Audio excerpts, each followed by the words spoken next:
Welcome to Dolby Creator Talks. This is a show about how artists use technology to tell their stories, and I'm your host, Glenn Kaiser. Today, we're discussing the series finale of Stranger Things. Now, if you don't know, Stranger Things is a science fiction fantasy show on Netflix set in the 1980s, and I'm just kidding. I know you know all about Stranger Things. In fact, the episode we're talking about today, Season 5, Chapter 8, The Right Side Up, sent the show's viewership numbers into the stratosphere with over 31 million views for that episode alone. Yeah, very, very big. And here to discuss that epic finale is six-time Emmy Award nominee and friend of the show, our old buddy Craig Henighan, the show's supervising sound editor. He's in conversation with re-recording mixer and Emmy winner Mark Paterson and two-time Emmy Award-winning dialogue and ADR supervisor Ryan Cole. When I started off in this business, there was a huge difference in the sound style, quality, and treatment between big-budget features and television. But shows like Stranger Things really narrowed that gap. And we talk in the podcast today about bringing that cinema style to the sound of Stranger Things, which I have to say looks and sounds amazing on Netflix in Dolby Vision and Dolby Atmos. And I wanted to start this conversation by asking about that signature Stranger Things sound, which has always been loud and clear and distinctive going all the way back to the pilot, which was made almost 10 years ago. Here's supervising sound editor Craig Henighan. Creatively, it was really, honestly, the DNA of that, the whole idea sonically kind of came about from working on that first sequence. In season 1, episode 1, everything from like the reverse sort of slowed down insects and crickets as we push into the laboratory, into the hallway of the laboratory where everything is flickering, and through the door you actually hear the throb, which is eventually becomes the rift. Obviously the Demogorgon in the elevator, the stings on some of the quick cuts and stuff.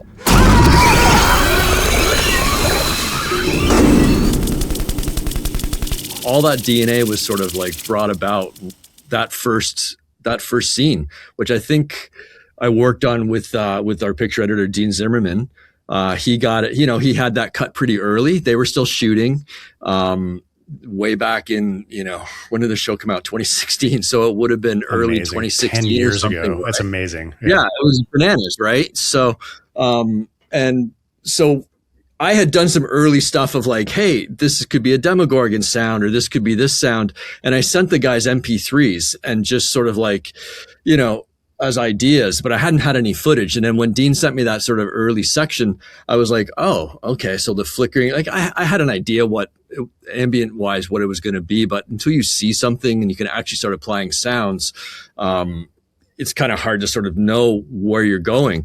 But that one, I don't want to say I got lucky, but I certainly knew kind of what to do vibe-wise right away. Like I think I had enough of other films under my belt that had sort of the flickering lights and sort of that ambience of like taking insects or taking baby cries and slowing them down and creating like weird atmospheres and stuff, So that became the bedrock. That whole opening sequence became the bedrock of basically what we've done then on. Every season, obviously it built upon itself and got larger, but a lot of that DNA and bone structure was in that first episode, and again, it was just Dean working with Dean and just getting the beats sort of right, trying stings out that were maybe a little over the top and then pulling them back. If you listen to season 1, it's a lot quieter. that season's a lot quieter. So you go to season 5 and it's a lot more going on. We'll have one Demogorgon in season 1, and in season 5 we have 5 or 6 Demogorgons, maybe more, so, and that's just usually the evolution of a show. My most important question was, did the sound budget get as much bigger over this 5 seasons as the production budget did? I wouldn't say I don't know if it got much bigger, but it certainly, listen, the great thing about Stranger Things is not only creatively with the Duffers, but also Netflix and the support with Rand and 21 Laps, and just the whole infrastructure, honestly, Glenn, from the beginning was sort of set up to grow, and it was, none of us knew, man. Like when we worked on that show, none of us knew that it was going to turn into like kind of this juggernaut of what it did. I think, we had worked on that opening sequence, and then, when that first the first music that Michael and Kyle put in, the Stranger Things theme, when that came in, we're like, oh, okay. And then, you start working on the rest of the episode, and a few more episodes come in, you're like, oh, wow, these kids are really great. The writing's really great. But then when it came out in July, man, and I started getting text messages and sort of emails of like, what is this thing? And we didn't know you did television. We thought you only did feature film work, and you're really doing this kind of crazy monster stuff and blah, blah, blah. Yeah, it's pretty exciting. But budget wise, yeah, I wouldn't say. You were like, it's not television, it's Netflix. Come on. Right? Exactly. Well, I honestly, when Rand called me, because when Sean helped the Duffers get it sold, right, and they brought it to Netflix, and it was like, I think Rand and Sean and Rand Geiger, our producer, was like, I'm going to put the best team around the Duffer Brothers that I can.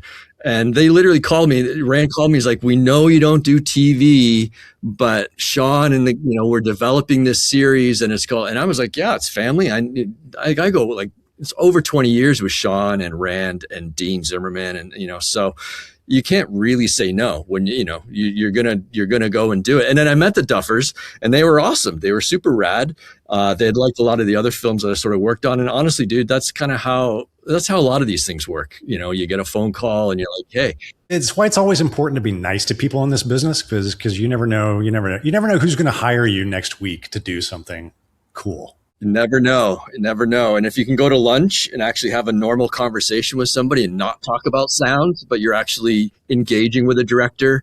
And I honestly, man, I tell that to the younger generations of like being able to be relatable and showing like they need to be able to hang out with you. And they need to be able to sort of like be normal around you. Yeah, you're expected to know the job and to be able to be the best sound designer you can be or whatever. But it's a lot of it is like you say. It's like being nice to people and being a good person and yeah. It's amazing to have watched this show evolve, like you said, Craigie. Like it grew like almost with the characters as they grew up. But I remember watching that first episode of season 1, and I wasn't involved at all, or never thought I would be. But I remember just being struck at like, this just sounds different to any kind of other TV show. It captured not only like the iconic design and everything else, but it captured like that sort of almost Amblin feel, like that vibe, that's just so hard to do. And the sound was like a huge part of it. It is a huge part of it. And I mean, I've been kidding Craig, like the Stranger Things has never met a transition or a sting that it didn't like. It's just part of the signature sound of that show. The way you guys use sound design and sound effects for transitions and to highlight moments. Like somebody slams a book down. It's not just slamming a book down. This is the heaviest book that has ever been slammed down in the history of books being slammed down. But I do agree with you. Like that became more part of the design of the show as time went on, but it's just such a signature element. So I'm curious, have you guys ever found like you went too far with it? Like, do you have to practice some restraint? For me, it's the opposite. Like when we come back from being away for a while, we come back and sit down, and Will and I are sitting next to each other, and we're like, the first couple of days, it's like, this doesn't sound like Stranger Things yet. What is it? And we realize like, oh, we have to go to 11 everywhere, because it's really like, then you start to capture like, what is that signature sound? Yeah. I mean, there are sometimes I certainly sometimes long for the quietness of season 1. In some of the dynamics and stuff, I mean, the idea of going too big and, listen, obviously Mark and Will are great at getting to 11 and going, okay, right there, that's it.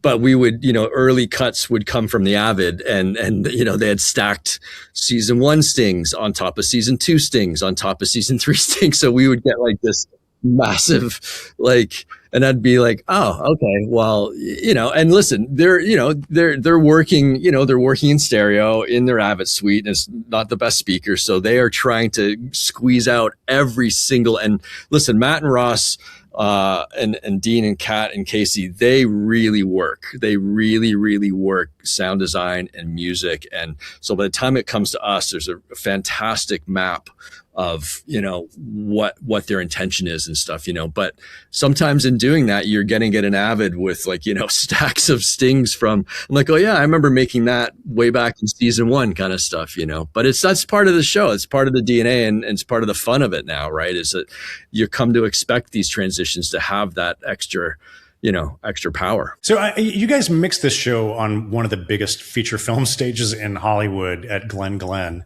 And Netflix obviously put the final episode in theaters, which was a great it was a big treat for the big fans of the show to be able to go and see it in a cinema.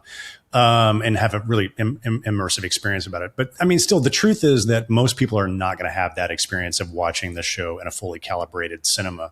So I'm kind of curious for you guys, because the show is so big and you mix so big, but what steps do you take to make sure that you're preserving the experience also for people who, are going to hear this at home, God forbid, on TV speakers, or maybe even, God forbid, even more on a phone? For the first thing we do is we have iPads on the stage and all formats running at all times, and we can check how the mix is going to sound in all the different formats. And we're lucky enough to have a preview content check, so we can actually go home and kind of review the mix once we've got our first pass. So everyone has the opportunity to kind of hear what it's going to sound like in the real world. So is that something that's set up for you by Netflix? So it's actually, are you hearing what would come through Netflix, or what exactly are you listening to? Essentially, yes. It just gives us the opportunity to hear it in an environment that we would all watch shows at home, because I think that's the real test, really. You're so used to watching it on your home devices that you want to know what the show is going to sound like. So we focus a little bit on that early on, and then everyone kind of finds their vibe, and we seem to settle in, and then the focus goes a little bit away from that as we've kind of like dialed the show in a little bit from the mix point of view. And then there's a few other little tricks that we always did, like, for example, we would kind of put like 100 hertz filter on the whole mix, take all the low end out, and just see on the stage, like, how does this stand up, and maybe make a few adjustments. Can we still hear? Because so much of the music is low end, like kind of bass synths and stuff. So we want to make sure that it was still being represented if we didn't have those, like a sub frequency, for example.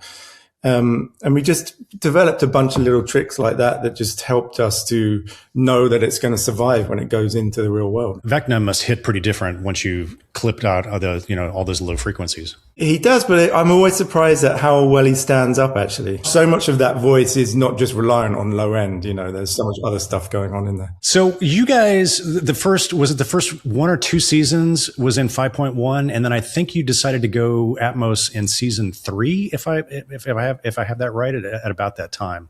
So tell us about that decision, and kind of how did it change the approach to the show? It doesn't necessarily change the approach. It just means that we have to put additional focus on how it's going to fold down.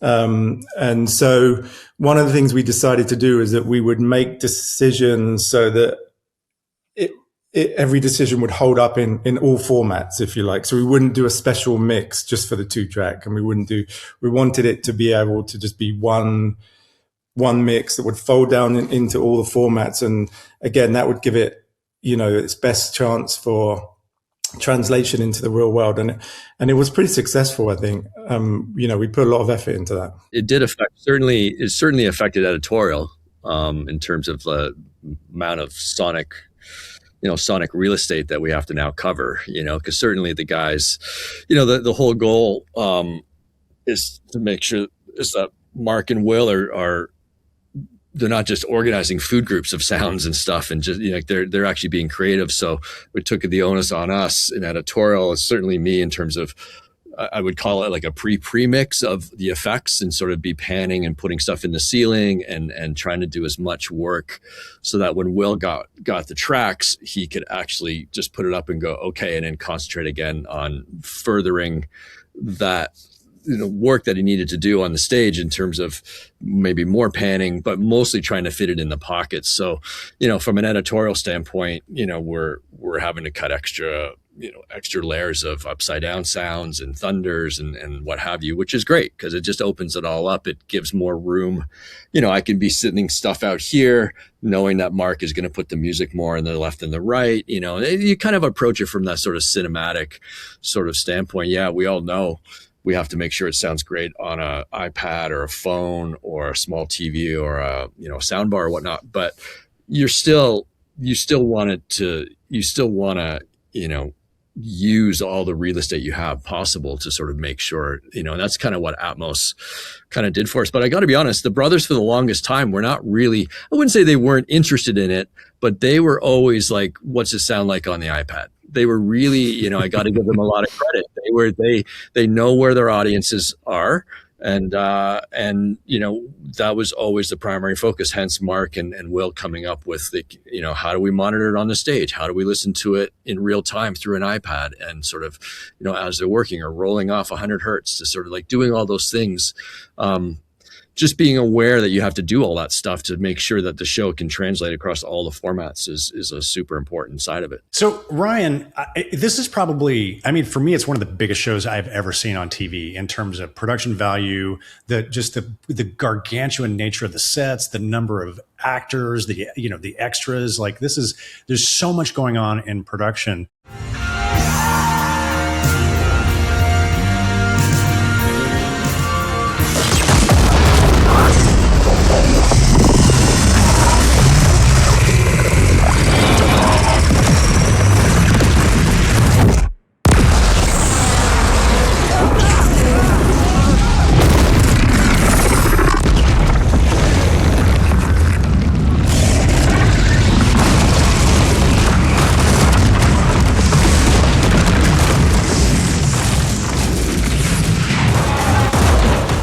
So how much ADR do you guys have to do on this show? And what's your approach to keeping as much of the production track as you possibly can with all this insanity going on, in production?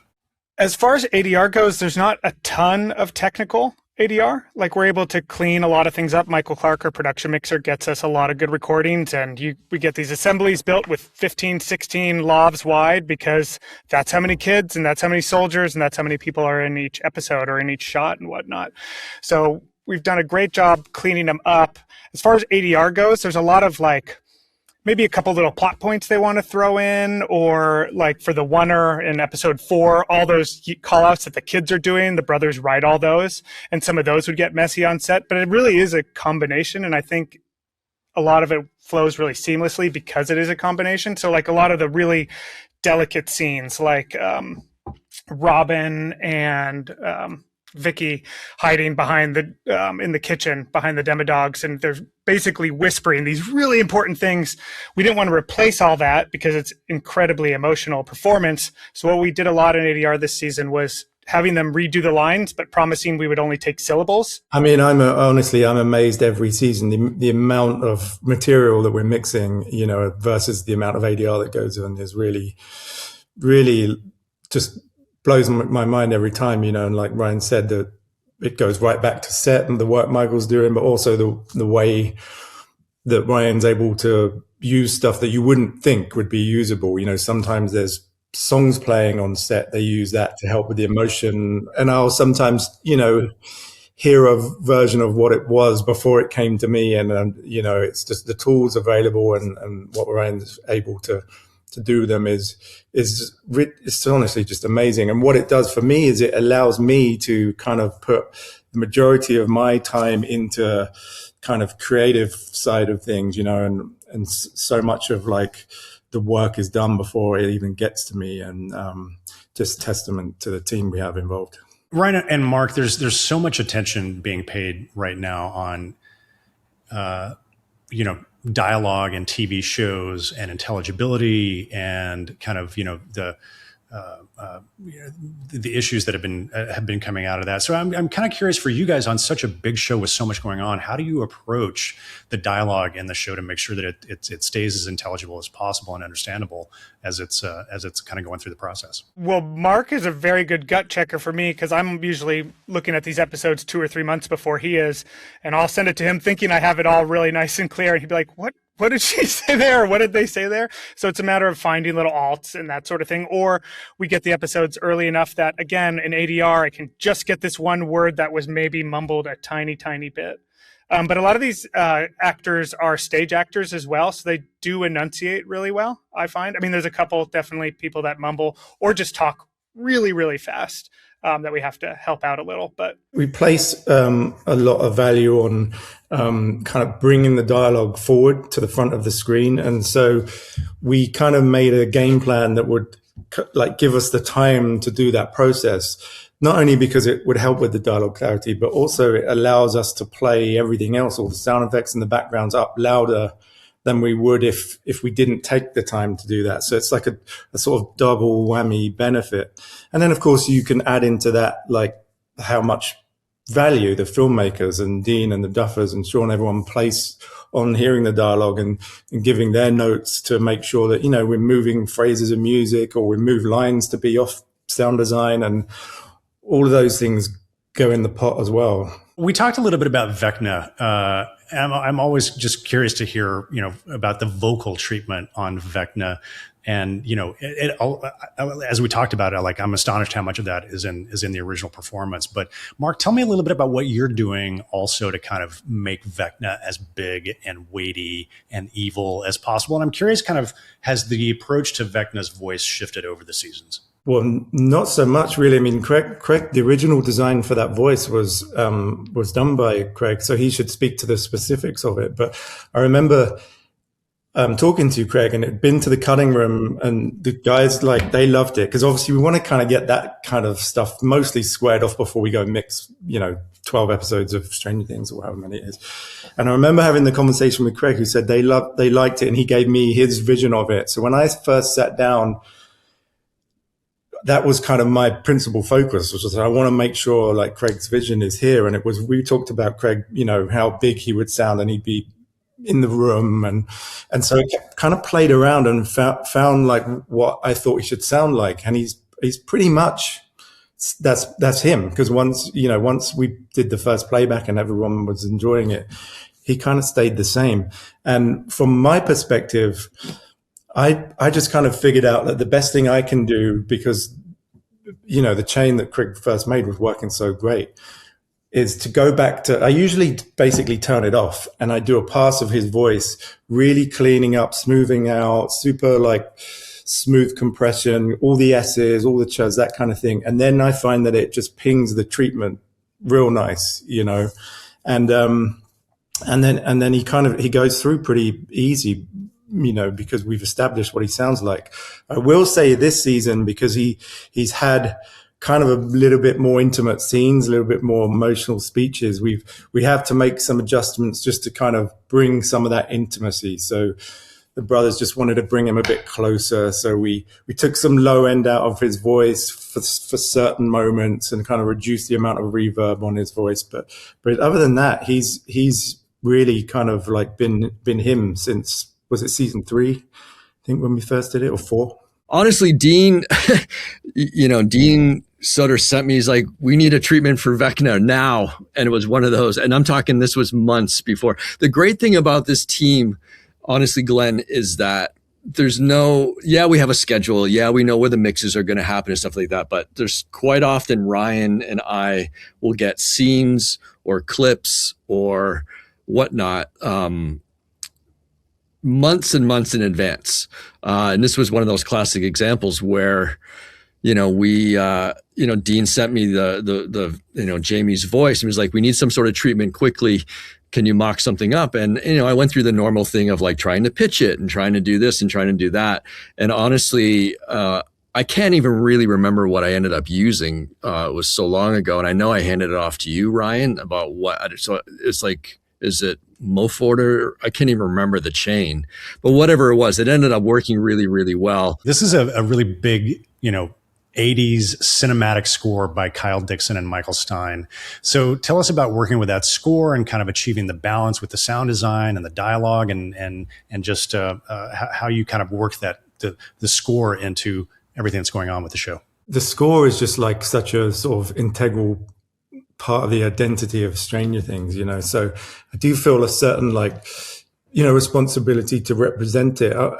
There's almost sort of like four modes in a way. You've got like the classic kind of like the themes, the classic kind of, Stranger Things synth sound. Like you sort of imagine the 80s synth with like the bikes, the ratchet of the bikes, and that there's that mode. But then there's this kind of like horror mode that we can kind of switch into. There's a certain amount of chaos, and it's like a completely different style of music. And the tricky bit is to like kind of embrace a lot of that chaos, because it's usually like some Demogorgon screaming and just everything's all going on at once. But the key to it is that chaos ends and you feel that release, and that's kind of like what makes the audience feel safe. So it's like a tricky balance just to kind of like to work out how clean do we go in terms of mixing here to hear everything else, and we always kind of like work through that with the guys as well. And then of course we got all the songs. And I've had some amazing moments, like I don't know how many times I've put Kate Bush in with all the different treatments. Must be 50 different kind of instances of it. But it's cool because it's come through headphones, or it might kind of intertwine with the score, and that's fun to do. And then this season we kind of had a lot more kind of emotional, more orchestral stuff come into the party as well. And we've had a little bit of that in 4 as well, but this season we had a lot more of it, which was kind of important because it gives you that contrast from the synth stuff, and like kind of really helps to, draw on that emotional vibe that we need to finish off the show. So yeah, I mean, all those things come together, and it's just about kind of making every one of them just, work together, basically. It is a very emotional season. We find out, Vecna, there's a reason why Vecna is Vecna, and it's much more complex than it has been in the past, and very richly emotionally satisfying.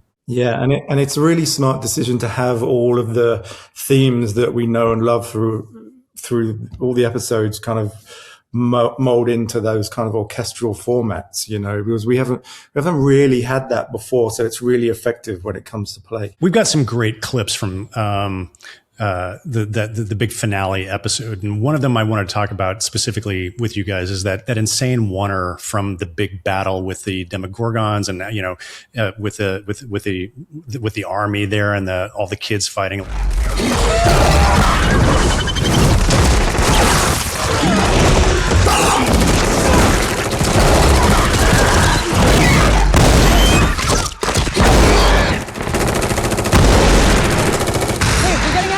Eyes on me, stay close. Will, come on. Craig, there's so much going on in this sequence. Tell me about like how did you approach? Because it could just become wall to wall chaos at a certain point. Yeah, that was a prime example of us, Ryan and I, getting that sequence pretty early, probably 3 or 4 months, maybe even 5 months before we're even due to really start it. A lot of that is driven because of visual effects. They need to, Dean is really good at like, oh, we got to hand this over to visual effects. So we may as well, it's in a good enough place. Let's give it to sound and music as well. So again, Ryan and I were able to kind of get a good crack at it quite early. And then we would send it back, they would give us some notes or whatever, and then we'd kind of continue to refine it.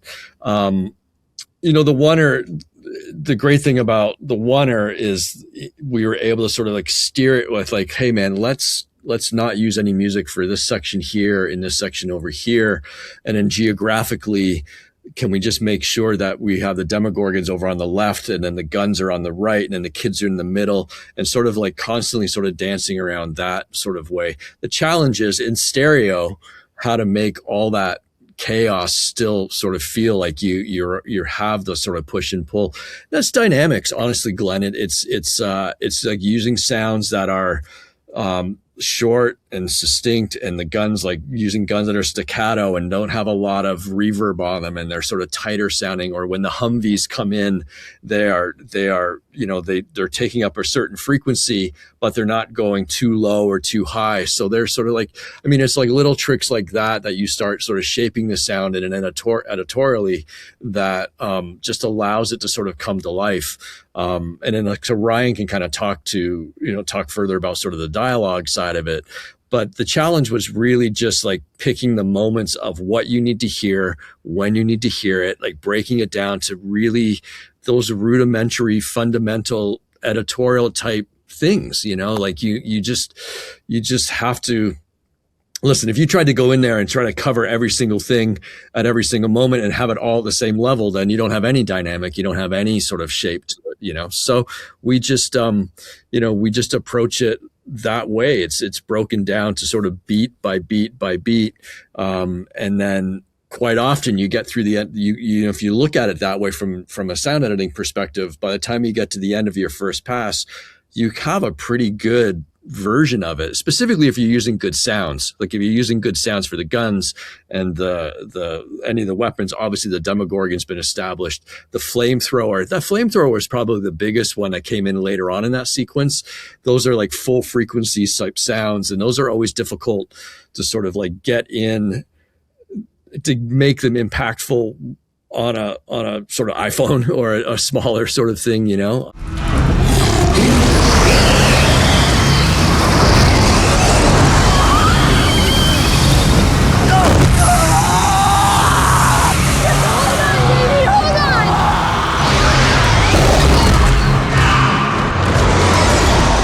I don't think there was any ADR used, right? It was all, there was little bits and pieces maybe, but. There was little bits for the call outs of the kids more than anything else. And obviously loop group. But like you say, we had to be very specific with the call outs from the kids, because anything that goes on too long gets muddied into the next thing and you don't understand what they're saying. So you want like 2-3 word sentences that the brothers would all write. And we do it for every single kid in that shot. And they came to all the ADR and be like, okay, I want you to say this for that and that for that. And we made sure no one was overlapping too crazy, otherwise it gets muddy. And then the other fun thing for me in that scene was that obviously we had a lot of loop group and we could get away with panning it all over the place, which gave us lots of space.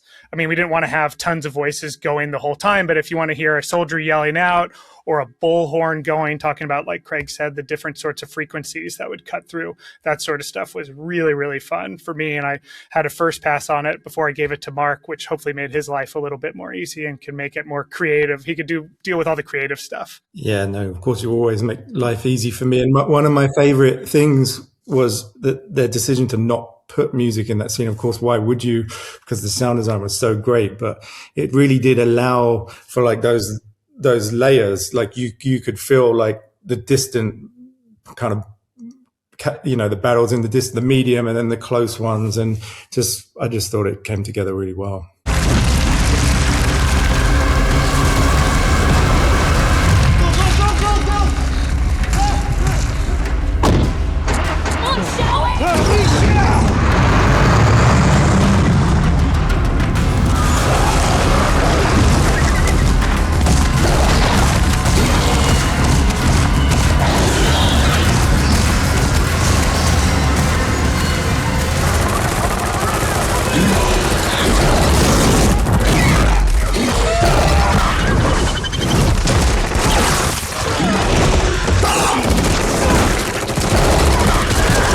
Mark's being very humble. Both Mark and Will do an amazing job with reverbs and delays and spatialization of all these things that that I don't think they get enough credit for in a show like this, where the stings and the big loud stuff kind of take precedent, but some of the quieter scenes in this season, with the treatments Mark's done or some of the treatments Will's done on some of the ambiences, it just gives you that sort of depth, that is that again you don't you don't necessarily hear it so much, but it's part of the fabric, and you certainly feel it, and I think that's the Mac Z. The scene where we're talking about was referred to as the Mac Z. That's a prime example of the great things that Mark and Will would do with just putting enough of a delay or decay on the guns or on the Army loop group stuff to just make it feel like it's just enough there, but it's not in the way, the good mixing, right? Yeah, it's the kind of thing where if it wasn't there, you might notice, but you don't want it to be obvious. You want it just to kind of add a layer of something to the scene, enhance it slightly. And that's kind of what the whole of Stranger Things has that all over. That's kind of a big part of what gives it that vibe. One of the big new elements for this season is this fact that Will can join the hive mind and see through other characters' perspectives.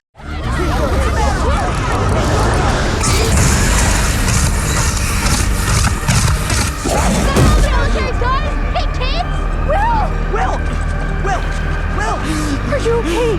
Baby, are you okay?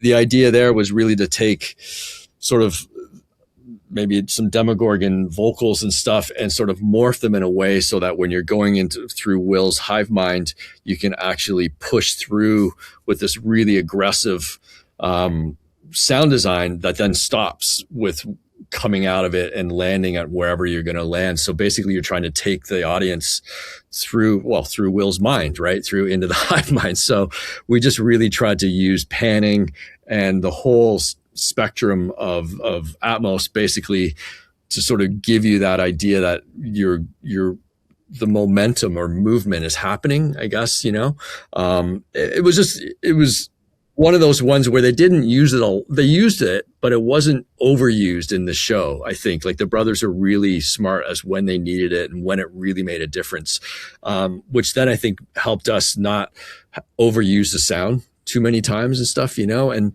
I don't know. I don't remember, Ryan, if you had to do any sort of vocal things through there for Will's voice. Did you guys do any treatments that way? We did a lot because they really wanted it to sound like you're in the head of someone that's talking, kind of like they use the reference in Being John Malkovich, like whenever John Cusack's in Being John in Malkovich's head, that just sort of that, which allowed, I think Mark was able to pull things out into the room a little and just give you that kind of feeling. And I tried to EQ, I got some of your cuts early on, and I would try to EQ and delay the dialogue to kind of match similar to what you were doing with the sound effects and Demogorgons and that sort of thing. I was the post supervisor on Being John Malkovich, so that was sound designed by Ren. That was sound designed by Ren Kleiss. That was who did that original piece of work that inspired the Will Vision sound. It's inspiring Matt and Ross. Yeah, it's great. So you guys have established over the seasons that the world, the Upside Down world sounds very different. It has this very unique kind of signature. And we get to spend a lot of time in the Upside Down in this season. But you've also got a new place, which is the Abyss.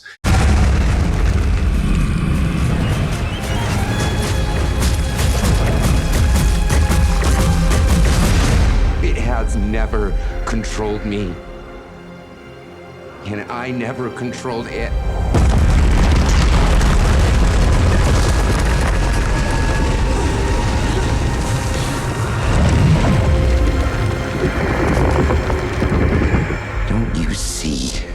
William, I could have resisted it, but I chose to join it.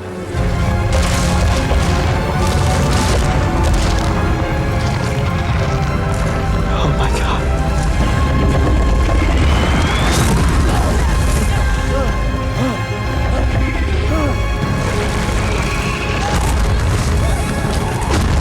So talk to me a little bit about like the sound of the Abyss. How did you, because you've also got all these sequences where you're kind of moving from the Abyss to the Upside Down to the right side up. It's sort of like, how do you want to make sure that they sound differently enough that the audience understands where they are? I think for us, I mean, the Abyss, it couldn't be as busy as the Upside Down. So I knew that right away.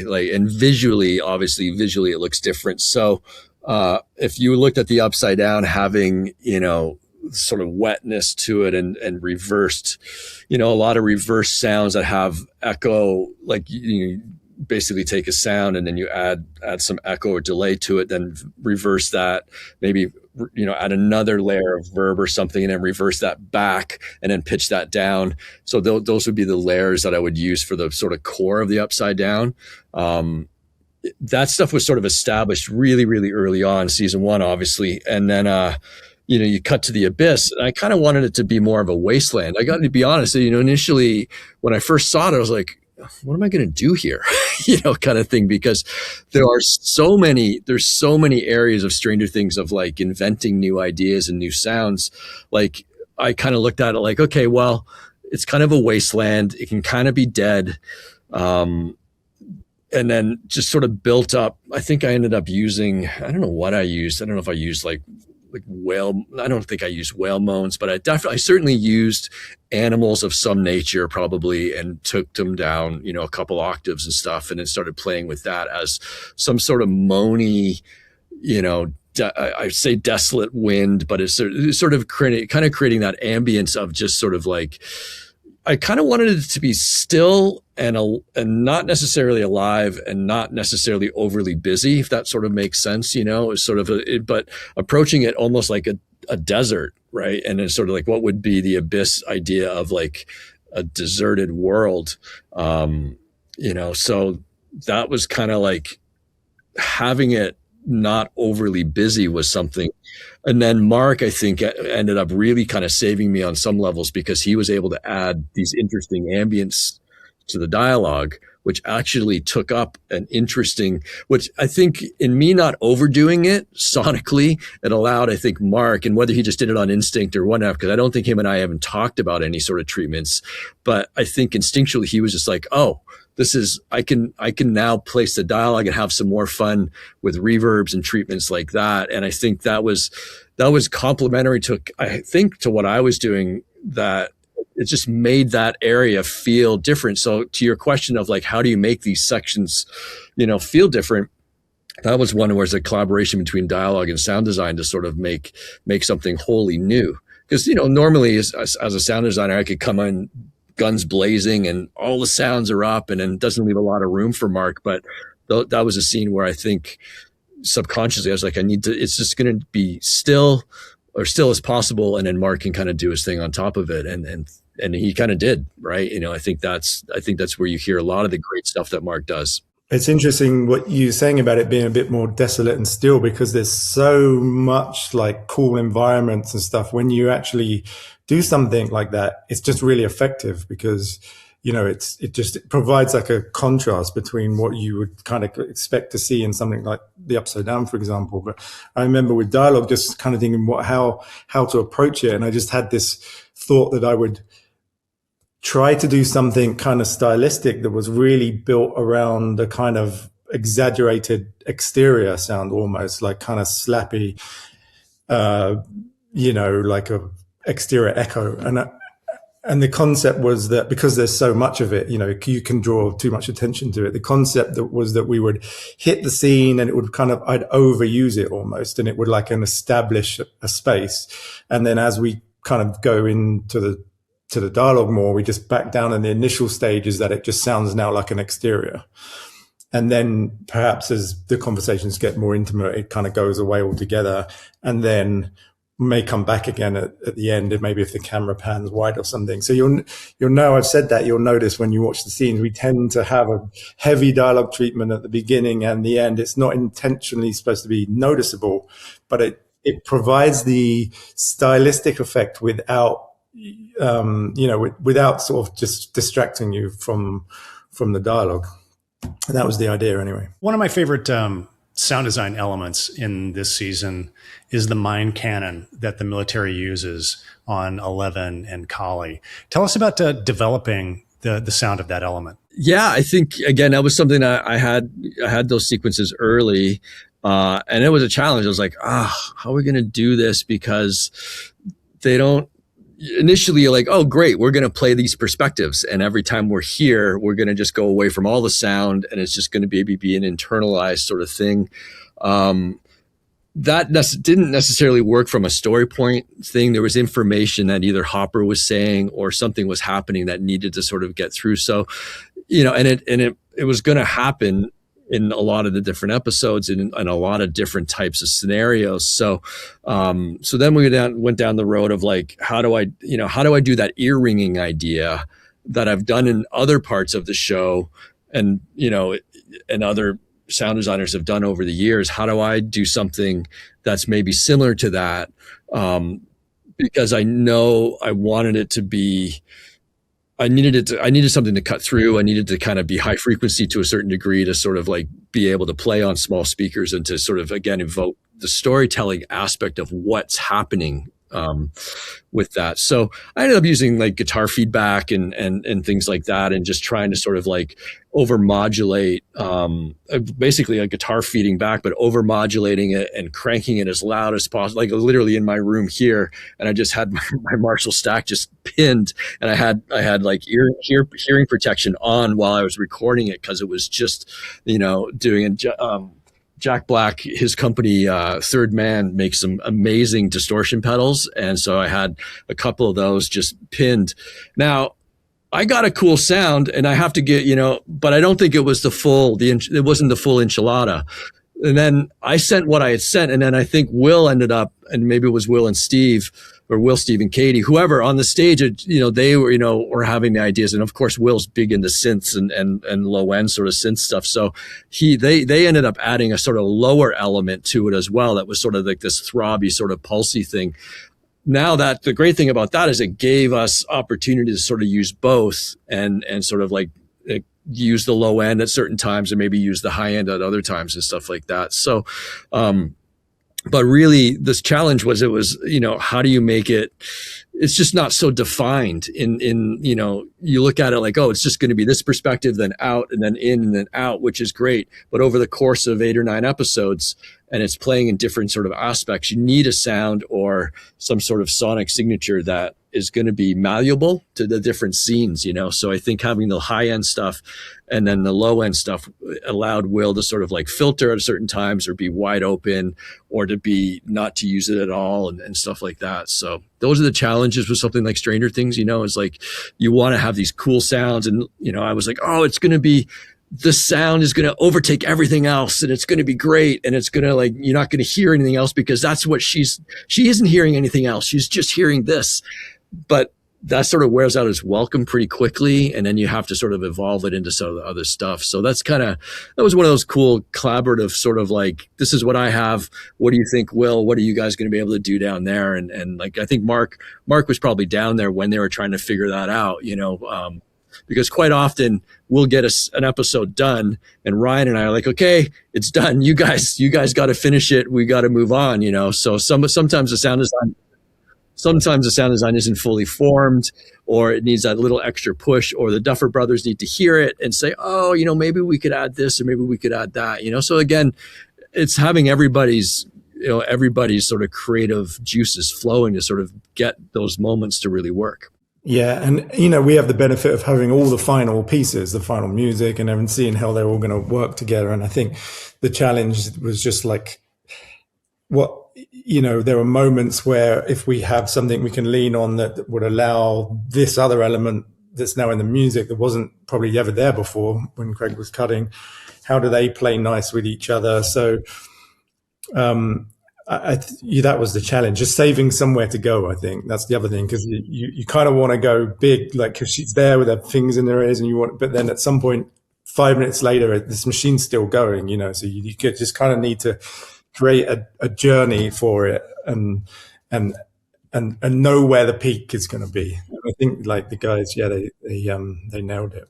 It's, it takes an army, right, of people, Glenn, to sort of pull off a show like this. These shows they're not 1 hour. They're not, this last season they were a bunch of feature films back to back to back. And I got to give credit to everybody on our team, obviously, but also, our Sarah at Netflix with Rand at 21 Laps and just the whole organization of how we're going to pull this off. We would do spotting sessions. We'd do a Saturday morning breakfast club with the Duffer Brothers, because Saturday was the only window that we were able to sort of, get everybody together at 9 a.m. And we would spot episode, the first episode, and Ryan's in New Zealand, so I'd have him on a little laptop and he'd be listening in and stuff. So I think it's like, that's the greatest thing about this, is that everybody always would bring their A game, and having Mark and Will, bringing Mark and Will in season 3 really elevated, I think, the project. It really opened up. I think it certainly opened up for the Duffer Brothers and myself, just like, the sonic possibilities, and obviously the writing, and obviously what the Duffers were cooking up really, really allowed us to sort of, bring our A game all the time and actually create new sounds and create new environments and have this, signature and be an important part of the show. I think was incredibly gratifying, I think, for everybody. I hope Mark and Ryan would agree. Yeah, 100%. I mean, like you say, everybody brings their A game. We sit down to mix this show and we wonder how we're going to do it. In the time, I mean, you could give us more. We have a luxury schedule for this format, I know, and you could give us an extra week. We'd still want more time, right? But when we hear where we're starting, what Craig and the team have done before us, we, instantly we go, like, this whole thing has just been set up by Craig and everyone to be the best it can be. And it's right. Thank you. I mean, obviously season 1 and 2 with Brad and the team, the sonic identity, a lot of that was the core stuff was done in season 1. And but again, I think everybody just, I don't know, everybody, no matter who I talk to on the show, visual effects or sound team or in scheduling and stuff like that, everybody was just always so supportive and stuff. That's probably the biggest thing for a show like this, is the consistency of excellence. It's a real sandbox for us too. You don't get a lot of shows where the creators just like let you change things without talking to them first, just to play them an idea, and they're like, oh, that's great, let's go with it. Oh no, let's go back to what we had. But they're just so supportive of us giving them all sorts of new ideas that it's a really fun and creative workspace to be in. It sounds like a really special thing. And, Craig, as you pointed out up top, it's been 10 years, 5 seasons. As the show winds down, what has it been like? I think, Craig, you said at the beginning you had no idea, nobody had any idea that this was going to become such a pop culture phenomenon. What's it been like to be part of this massive popular culture success? It's crazy. I mean, honestly, I'm super proud, of the work that everyone, has done over the course of 10 years. The relationships and some of the bonds that we're all going to have, going into the future, is super important to me.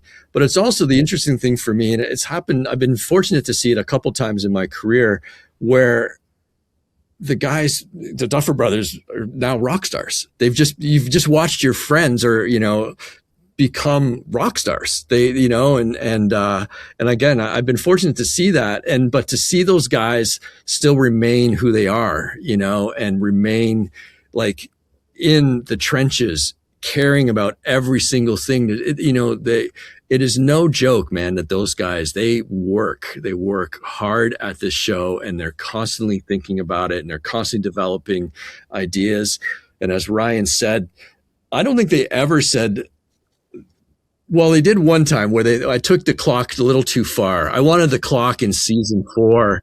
I wanted it to be really distorted and you could actually hear it. You can hear it, and they used it in the credits in, I don't know which episodes, but they used I played them a long version of how the clock should sort of evolve.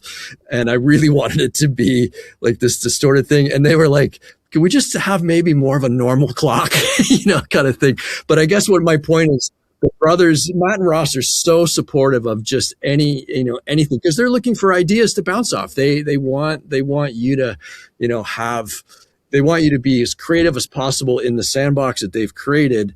And they've never once said to me ever, like, make it sound like this or make it sound like that. They've never said, you know what I mean? Like they've never had any of that. They've always like just super embrace, just ideas. And, it's just one of those shows, Glenn, that just the synergy of all of us together and stuff, and everything we've all done previous, bring that to the table, it's just something that's really special. Yeah, I mean, I echo what you're saying about Matt and Ross. It's funny because, like, in some ways, sometimes I sit there on the stage for Stranger Things, and I feel like almost like in a funny way, like my entire career before it has been leading up to this point. It's like I've always kind of heard things in a way that I wasn't able to do because the picture doesn't lend itself, or it's just not that kind of movie. And coming into Stranger Things was like one of the first times where I met these two directors who just said, try this. And it was all of those things, and it's like they just kind of like took all the shackles off for all of us and just said, try it. Let's just try it. The worst that can happen, is that we don't do it, but we may unearth all of these gems. And that's kind of how they approach it. And it's just a really freeing way to work, So I'll be forever grateful for that. They're just dream guys to work for. And like I said, it's a sandbox that you just get to play in, especially probably of our ages of growing up, the show's based off the things that we kind of grew up watching. And, it's a dream show to work on. Well, guys, congratulations. The whole season's phenomenal. It's been a long, strange journey through Stranger Things, and you guys have done a lot of extraordinary work on it. Congratulations again. Thanks for coming on the Dolby podcast to talk about it.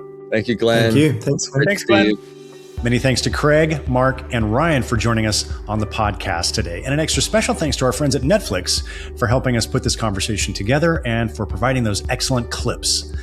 If you haven't caught the series finale of Stranger Things just yet, I've got good news. You can watch it in spectacular Dolby Vision and Dolby Atmos right now on Netflix. There are links to the show, as always, in our show notes. And if you'd like even more conversations with artists and filmmakers about how they use technology to tell their stories, be sure you are subscribed to Dolby Creator Talks. You can find links to our show on all the major podcasting platforms, including the video version on YouTube in our show notes. Or you can simply search for Dolby wherever you get your podcasts. If you're curious to know more about what we do at Dolby Creator Lab, head on over to dolbycreatorlab.com. There you'll find information about all of our programs. You can access the entire library of episodes of the show, and you can sign up for our mailing list. Until next time, this is Dolby Creator Talks. I'm your host, Glenn Kaiser. Our producer and editor is Michael Coleman. Our executive producers are Amanda Schneider and Jack Ferry, with additional editing by Matt Nixon. And our production coordinator is Karen Kahn. Thanks for joining us.